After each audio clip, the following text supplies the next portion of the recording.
If you are a cryptocurrency investor or if you're planning to invest in cryptocurrencies, certain developments in last few days may have raised many questions for you.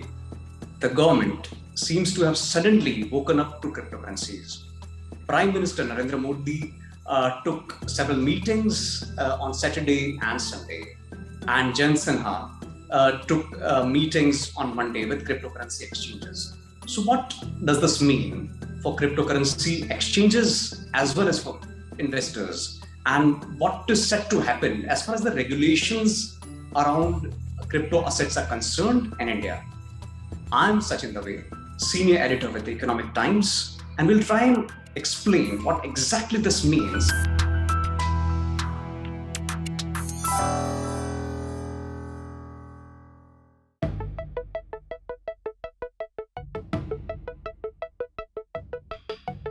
The whole controversy around cryptocurrencies started in 2018 when the Reserve Bank of India came out with a circular and asked the banks not to deal with the exchanges.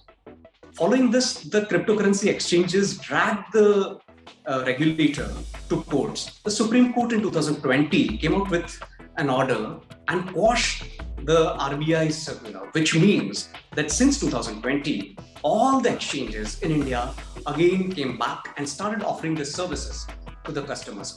Since then, the cryptocurrency investments and the number of investors has just zoomed.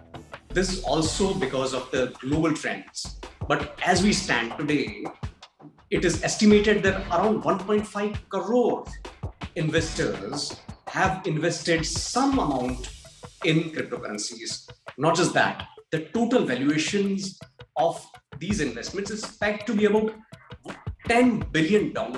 That's quite a high amount.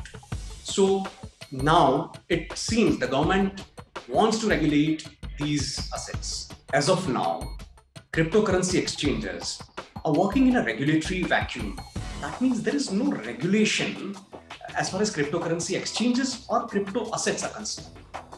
Some of the regulators, including the Reserve Bank of India, have raised concerns around this about how the rights of the investors can be protected in such a scenario. Not just that, what about certain other regulatory issues such as round tripping or even money laundering? There is a need for much deeper discussion.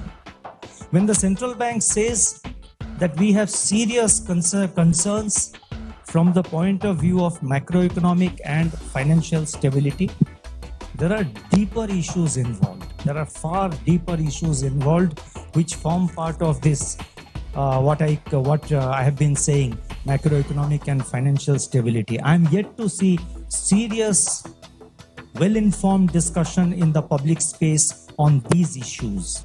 The regulators want the government to come up with certain framework, at least initially, to make sure that these exchanges follow the law of the land as far as investors and certain other investments are concerned. The government in last 3 to 4 days has conducted several meetings with many stakeholders, including the regulators and the cryptocurrency exchanges. There are primarily two concerns that the government has raised.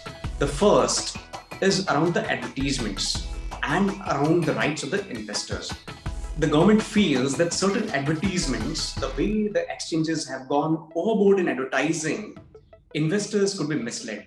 Apparently, there is no transparency in the way the advertisements are done. The government wants that these exchanges at least come out with certain cautioning or certain, they at least be transparent about the risks that are involved as far as the investor is concerned. The government might put in place a broad framework initially where exchanges will be required to tell and disclose each and every risk associated with such investments.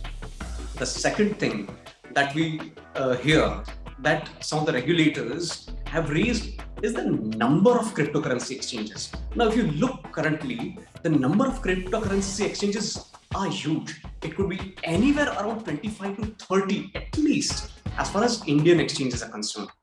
The regulators are concerned that it would be very difficult to monitor and regulate so many exchanges as far as investors are concerned. Not just that, if you take prices of cryptocurrency assets, they vary anywhere around 10 to 15% on a given day between cryptocurrency exchanges. Now, this gives rise to arbitrage between exchanges. Now, the exchanges, when they met the government, have said that this is a global phenomenon as far as cryptocurrency exchanges and the assets are concerned. This is how apparently global exchanges function, and this is how investors tend to invest globally as far as cryptocurrencies are involved. Now, the government may bring in some broad law, or at least they could come out with certain mechanisms, certain software where these exchanges at least speak to each other, or at least they share certain data with each other. Not just that, the exchanges on their end have also proposed that before coming out with a broad, all-encompassing law, the government should first come out with a pilot project or could establish something like a regulatory sandbox, which means that the government could experiment with the regulations in a small way, probably in a gift city or somewhere, and then could expand the law going ahead as far as the cryptocurrency exchanges are concerned.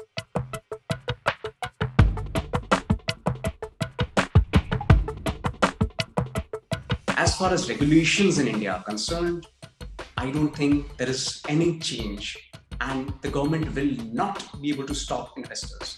This is mainly because there is Supreme Court ruling in this regard. The government can still ban cryptocurrencies, but it will have to go through the parliament route. And in the past, the governments have gone through this route and banned or come out with certain laws which were against the Supreme Court ruling. However, in this particular case, sources tell Economic Times that this may not be the case. The government does not want to ban cryptocurrencies outrightly.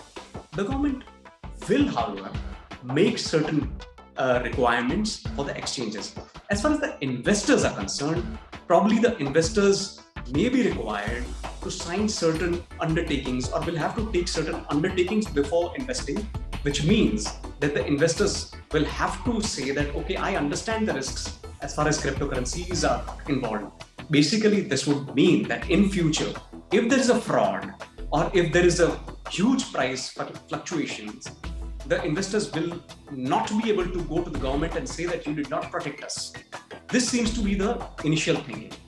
However, if you look at the global scenario and the way other countries are dealing with cryptocurrencies, it seems that it will take anywhere between 6 to 8 months, even for India, to come out with a definitive law where it will regulate these cryptocurrencies and it will make sure how to categorize these cryptocurrencies or how to make sure that the investors' rights are protected.